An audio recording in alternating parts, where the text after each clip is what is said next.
สบายดีสบายดี FC เพื่อนๆทุกคนมื้อนี้เฮาก็มี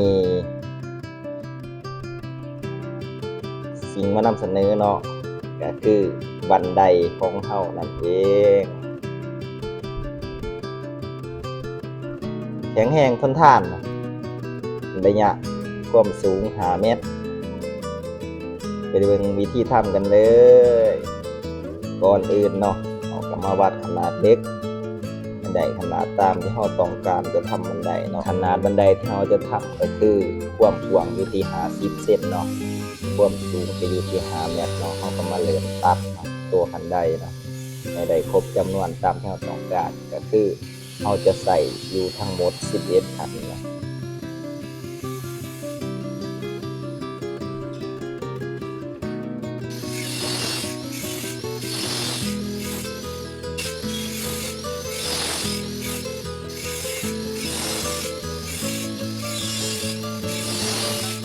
เมื่อเราตัด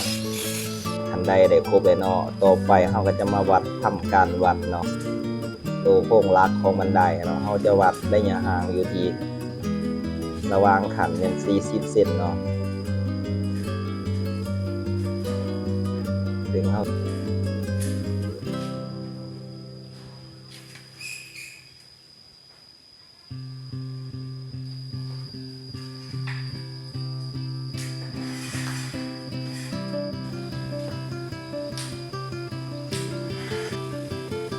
เมื่อเราวัดตำแหน่งสำเร็จแล้วเนาะเราก็มาตัดเตียงเนาะวางตำแหน่งคู่ขนานหัวถ่ายเนาะจัดให้ได้ถูกตามตำแหน่งที่เราหมายไว้เนาะสำหรับการทำบันไดของเราก็คือเราจะมาร์คขั้นบนสุดแล้วก็ขั้นล่างสุดก่อนเนาะโดยการแตะพอประมาณเลยซะก่อนเนาะแล้วก็ทำการเล่งเพื่อบ่ให้ขั้นใดเราบิดเบี้ยวเนาะเมื่อเราเช็คว่าโอเคถูกต้องแล้วเนาะเราก็จะมาทำการเสียบขั้นต่อๆไปเลยเนาะ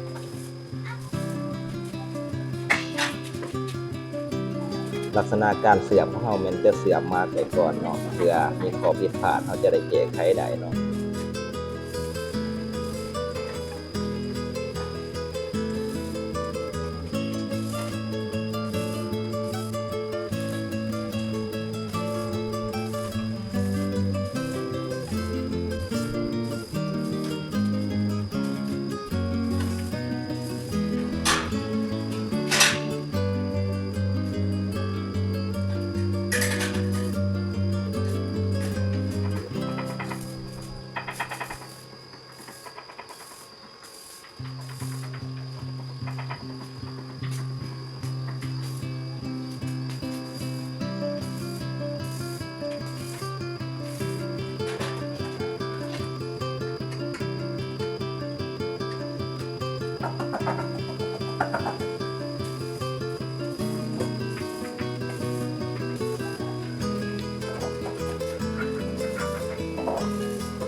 เมื่อเราเสียบมาร์กตำแหน่งเซตเนาะ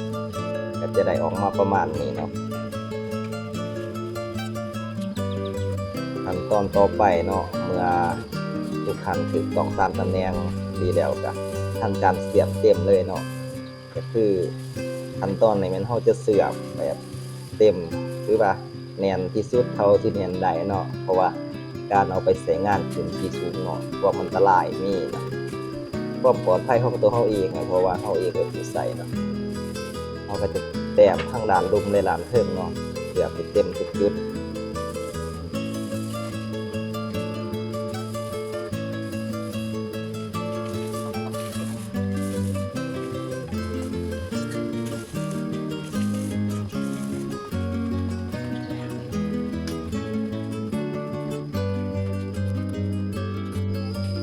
นี่ก็เป็นว่าเสร็จสมบูรณ์ในบันไดของเขาเนาะหรือว่าพร้อมใส่งานได้เลย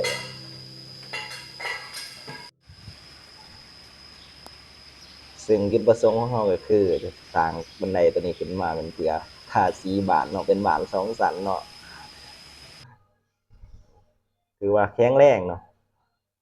คนที่มีน้ำหนักบ่เกิน80 โลขึ้นได้สบายเลยเพื่อเป็นแนวทางเนาะ สำหรับ FC เนาะ